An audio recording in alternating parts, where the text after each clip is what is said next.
Hello everyone, this is Tracy Newman from the Navigator's Tarot, here to bring you a feminine reading. Let's see what's going on for the feminine this week. Sorry about the sound, I do not have a microphone. The receiver has been lost somewhere in the depths of the bowels of this house somewhere. Cannot find it anywhere. Anyway, we have the 7 of air, the 10 of air. Ooh. Okay, so this is literally the end of deceptive energies. You know, she's not tolerating the deceptive energies any longer from anybody or anything. Oh, ow, not, oh, massive feminines have kind of like changed. The feminine energy is kind of one of no tolerance, really. No tolerance for any bullshit. Oh, coming out of, coming out of any sort of heartbreak that she may have felt from the past. She's coming out of that now.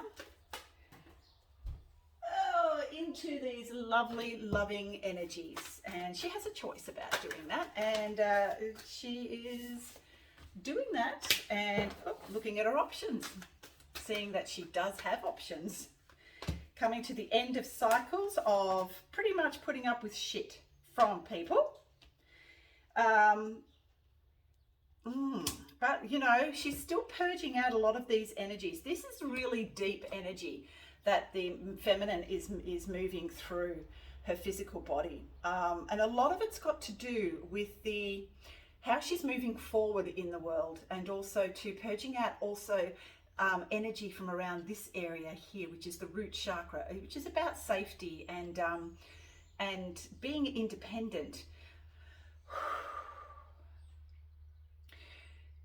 Because the feminine is actually feeling just a little bit unsafe in this area here, knowing that it's like disillusionment, really, with the fact that she's actually had to rely on herself and herself only to feel safe in a world that really does not feel safe. And she's actually recognized how she has deceived herself in believing that the rhetoric and the dogma about how one is responsible for, especially the feminine energies, is responsible for her own safety, which is absolutely true in some instances, but not the case, because it's a very singular energy. And as I've said lots of times before, the whole concept of singular has been pushed and rammed down the feminine's throat. It has also been pushed down every other single person, you know, like the masculines as well. And it seems that this whole thing about not needing another person is actually causing a lot of disillusionment and also untruths within, because it just isn't true. We do need each other to be able to come together in unity on this earth plane. I mean, we've been totally directed away from unity.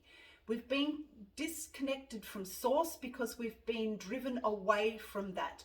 We have done it to ourselves, but we've also, as within, so without, we've created this outside world that derives great pleasure in dividing and conquering, which is a very, very masculine form of a toxic masculine form of doing things. And it is just not true. But what's actually happening is the feminine now is beginning to see just how she has become so disillusioned with that concept that of disconnection and the pushing for independence, and the need to not need anyone. It is rubbish. It is false. We need others to actually join forces so that we can then unite and then connect. We have been forced apart. We have been forced to disconnect through indoctrination and culture. But now it's about going within, connecting to source, which is our one true connection. And to recognize that once we connect with source, only then can we then connect properly with another. But at the same time, the need to connect with another is very, very real. And we have not been allowed, we have not allowed ourselves to feel the need for another person in our lives. We've been directed away from needing anybody or anything, which is a wholly lonely place to be. And it's not about not being alone, but what it is, it's sort of like, yes, you must become independent and recognize the need to be independent on your own. There is a need for that while you are trying to figure out who you really are. But when you actually come into the space of knowing exactly who you are and aligning with source, and that source within, up to the top sun up here, down into the central sun in here, and down into the source plane, down into the earth plane, into the central sun, as within so without.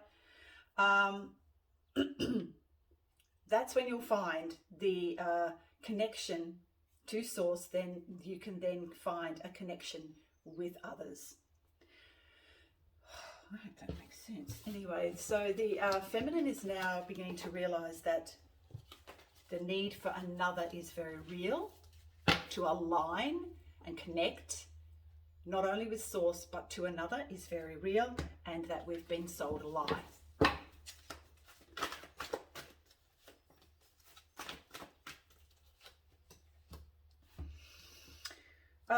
And because of that, she's not fun. Yeah, see, because with the two of love, going away from anything that no longer serves us, that keeps us kind of bound to toxic energies. We're going through them. As I've said before, this is about clearing out old stuff and purging out old energies that no longer are required, and also to aligning with anything that is of a lower vibration or toxic is now what she's purging through her physical body. And it's time to go. It's time to transform and transmute those energies into something a lot more aligned with her connection to source and all that is.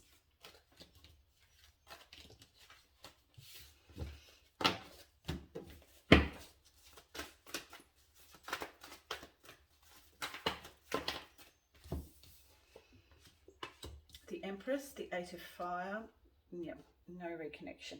So there's lots of communication that's happening with the Empress, but it seems to be communication with herself and about exactly how she wishes to align with source and to the God presence within and to all that is.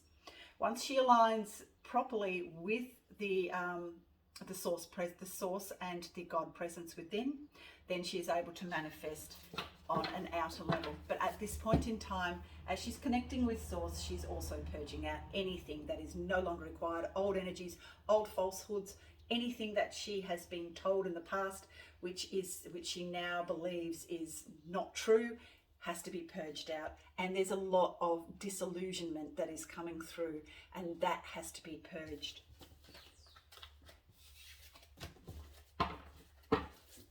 Lots of lies and deceit has to be purged. Nine of Air takes no prisoners, and she's feeling quite trapped in that. But then we've got the Page of Air,